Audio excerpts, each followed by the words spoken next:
మీ మొబైల్లో చీటికి మాటికి యాడ్స్ అనేవి షో అవుతున్నాయా? మనం ఏదైనా అప్లికేషన్ ఓపెన్ చేసినప్పుడు కానీ ఏదైనా యూజ్ చేస్తున్నప్పుడు ఊకే మనకు యాడ్స్ అనేవి షో అవుతూ ఉంటాయి అన్నమాట. డిస్ప్లే పైన వీడియో యాడ్స్ అవి అయిపోయేదాకా మనం వెయిట్ చేయాల్సి ఉంటుంది. కొన్నిసార్లు మనం దాన్ని ఎగ్జిట్ చేయనీకి ఉండదన్నమాట. సో ఇవి వచ్చేసి మనం చాలా ఇరిటేట్ అయితే చేస్తూ ఉంటాయి కాబట్టి వాటిని ఏ విధంగా పర్మనెంట్గా రిమూవ్ చేసుకోవాలి అని చెప్పేసి ఈ రోజు మీకు 3 సెట్టింగ్స్ అయితే చెప్పబోతున్నాను. అవి వచ్చేసి మన మొబైల్లోనే ఉంటాయి, ఎక్కడ ఉన్నాయి అన్నమాట. దీంట్లో మీకు ఫస్ట్ దన్నా సెకండ్ దన్నా లేకపోతే ఫైనల్గా థర్డ్ దన్నా కంపల్సరీగా వర్కౌట్ అయితే అవుతుంది అన్నమాట.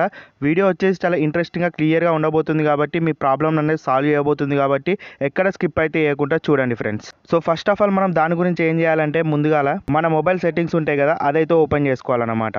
ఓపెన్ చేసుకున్న తర్వాత ఇక్కడ మీరు సర్చ్ బార్లో సెర్చ్ చేసినా సరే లేకపోతే కిందికి ఈ విధంగా స్క్రోల్ చేసి ఇక్కడ యాప్స్ అని చెప్పేసి కనబడుతుంది అనమాట. కొన్ని మొబైల్స్లో అప్లికేషన్స్ అని చెప్పేసి కనబడుతుంది, లేకపోతే అప్లికేషన్ మేనేజర్ అని చెప్పేసి కూడా కనబడుతుంది అనమాట. సో ఈ విధంగా కనబడ్డట్టయితే అప్లికేషన్ యాప్ని అయితే ఓపెన్ చేసుకోండి. ఇక్కడ మీరు చూసినట్టయితే మేనేజ్ యాప్స్ అని చెప్పేసి సెకండ్ ఆప్షన్ కనబడుతుంది కదా, దాన్ని అయితే మనం సెలెక్ట్ అయితే చేసుకోవాలి. ఇక్కడ మీకు ఈ అన్ని యాప్స్ అయితే షో కావడం జరుగుతుంది అనమాట. మీ మొబైల్లో ఇప్పటి వరకు ఉన్న అప్లికేషన్స్ మొత్తం హిడెన్, అంతేకాకుండా మొత్తం A to Z మొత్తం కనబడతాయి అనమాట. సో మీకు ఒకవేళ కనబడకపోయింది అనుకోండి, ఇక్కడ 3 డాట్స్ లైన్ కనబడుతుంది కదా, దాన్ని అయితే మనం ప్రెస్ చేసుకోవాలి. నెక్స్ట్ ఇక్కడ చూసినట్టయితే మీరు షో సిస్టమ్ సర్వీసెస్ అని చెప్పేసి కనబడుతుంది.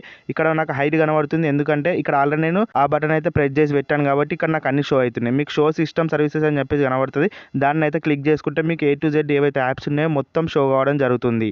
ఇక్కడ మీరు ఏ అప్లికేషన్ గురించి సెర్చ్ చేయాలంటే ఏదైనా సరే ఒకటి పేరు అయితే ఉండదన్నమాట ఆ అప్లికేషన్కి. ఆ అప్లికేషన్ వచ్చేసి బై డిఫాల్ట్గా మనం ఏదైనా బ్రౌజింగ్ చేస్తున్నప్పుడు ఆటోమేటిక్గా మన ఫోన్లో అయితే డౌన్లోడ్ కావడం జరుగుతుంది. దాని ద్వారానే మనకు విపరీతమైన యాడ్స్ అనేవి షో కావడం జరుగుతుంది అనమాట.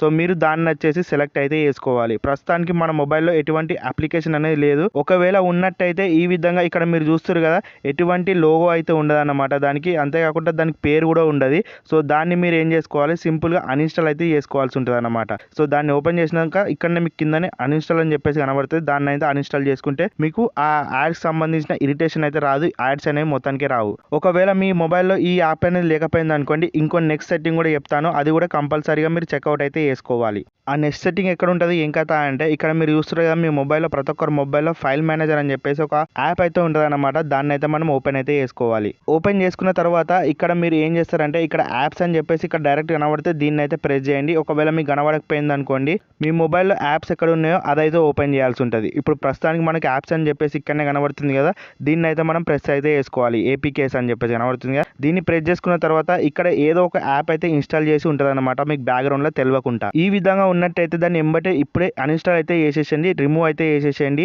ఆ యాప్ వల్లనే మీకు అన్వాంటెడ్ యాడ్స్ అనేవి మన మొబైల్ పైన డిస్ప్లే పైన షో కావడం జరుగుతుంది. సో దానివల్ల మనకు చాలా ఇరిటేషన్, అంతేకాకుండా మన డేటా అనేది అది గుంజుతుంది ఎంతో కొంత, అంతేకాకుండా మన బ్యాటరీ లాస్ కూడా జరుగుతుంది అనమాట. సో దాన్ని ఎంబటే ఇప్పుడు ఈ విధంగా చెక్అవుట్ అయితే చేసుకొని మీ దాంట్లో ఉన్నదా లేదా అని చెప్పేసి చూసుకొని ఎంబటే మీరైతే డిలీట్ చేసుకోవాల్సి ఉంటుంది అనమాట. సో ఫైనల్గా ఇంకో థర్డ్ ఆప్షన్ ఏంటిదంటే అందరి మొబైల్స్లో ఇది కూడా ఉంటుంది. ఇది చేసుకున్న తర్వాత ఇక యాడ్స్ అనేవి మొత్తానికి రావన్నమాట. ఇది చాలా మంది తెలుసు అనుకుంటా, కాకపోతే ఎవరికైతే తెలియదో వాళ్ళకైతే ఇది చెప్తున్నాను.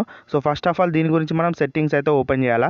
ఓపెన్ చేసిన తర్వాత ఇక్కడ మీరు స్టార్టింగ్లో చూసినట్టయితే సెర్చ్ బార్ కనబడుతుంది కదా, దాన్ని అయితే ప్రెస్ చేసుకోండి. నెక్స్ట్ ఇక్కడ మీరు చూసినట్టయితే మనం సెర్చ్ బార్లో ఏమని టైప్ చేయాలి, ఇక్కడ ప్రైవేట్, ఈ విధంగా ప్రైవేట్ DNS అని చెప్పేసి టైప్ చేయాల్సి ఉంటుంది అనమాట. సో ఇక్కడ ఈ విధంగా సెర్చ్ చేసిన తర్వాత మీకు టాప్లోనే ఒక ఆప్షన్ అయితే వస్తుంది, ప్రైవేట్ DNS అని చెప్పేసి. దాన్ని ఓపెన్ చేసుకున్న తర్వాత ఇట్లా మీకు ఇంటర్ఫేస్ అయితే వస్తుంది అనమాట. మీరే అందరికీ బై డిఫాల్ట్గా ఏముంటుంది, ఆఫ్ అని ఉంటుంది, లేకపోతే ఆటోమేటిక్ అని చెప్పేసి ఉంటుంది అనమాట. మీరు దీన్ని ఏ విధంగా చేంజ్ చేయాలంటే private DNS provider host name అని చెప్పేసి ఉంది కదా, దీన్ని అయితే సెలెక్ట్ చేసుకోవాలి. నెక్స్ట్ ఈ విధంగా సెలెక్ట్ చేసుకున్న తర్వాత ఇక్కడ మీరు కింద మీకు ఎంప్టీ బాక్స్ ఉంటుంది. ఒకవేళ మీరు ఆల్రెడీ ఇది సెట్టింగ్ అనేది చేయకపోయినట్టయితే సో మీరు దాంట్లో ఏం ఎంటర్ చేయాలి, dns.adgot.com అని చెప్పేసి ఈ విధంగానైతే టైప్ చేయాల్సి ఉంటుంది అనమాట. సో ఇక్కడ చూస్తున్నారు కంప్లీట్గా స్పెల్లింగ్ మిస్టేక్ లేకుండా అన్ని స్మాల్ లెటర్సే ఉంటాయి అనమాట. ఈ విధంగా టైప్ చేసిన తర్వాత ఇక్కడ మీకు లాస్ట్లో బ్లూ కలర్లో సేవ్ ఆప్షన్ కనబడుతుంది కదా, దీన్ని ప్రెస్ చేసినట్టయితే అదైతే సేవ్ అయితే కావడం జరుగుతుంది. ఫైనల్గా ఈ విధంగా చేసుకున్న తర్వాత ఈ సెట్టింగ్ వచ్చేసి మీకు ప్రొటెక్టెడ్ ఉంటుంది, అంతేకాకుండా మనం ఏదైనా బ్రౌజింగ్ చేసినప్పుడు యాడ్స్ అనేవి బ్లాక్ చేస్తూ ఉంటుంది. మొబైల్లో ఇప్పటివరకు వస్తున్న ఇవి ఏమైతే డిస్ప్లే యాడ్స్ ఉంటాయో అవి కూడా కంప్లీట్గా రిమూవ్ అయితే చేస్తుంది అనమాట. ఇప్పటి నుంచి మీకు ఆ ప్రాబ్లం అనేది సాల్వ్ అయితే కావడం జరుగుతుంది. సో ఇది ఫ్రెండ్స్ ఈరోజు వీడియో. మీకు కనుక నచ్చినట్టయితే లైక్ చేయండి, అదేవిధంగా మీ ఫ్రెండ్స్ కనుక ఈ ప్రాబ్లమ్ని ఫేస్ చేస్తున్నట్టయితే వాళ్ళకు కూడా షేర్ చేయడానికి అయితే ట్రై చేయండి. నెక్స్ట్ వచ్చే వీడియోలో ఇంకో కొత్త టాపిక్తో కలుద్దాం. Bye bye.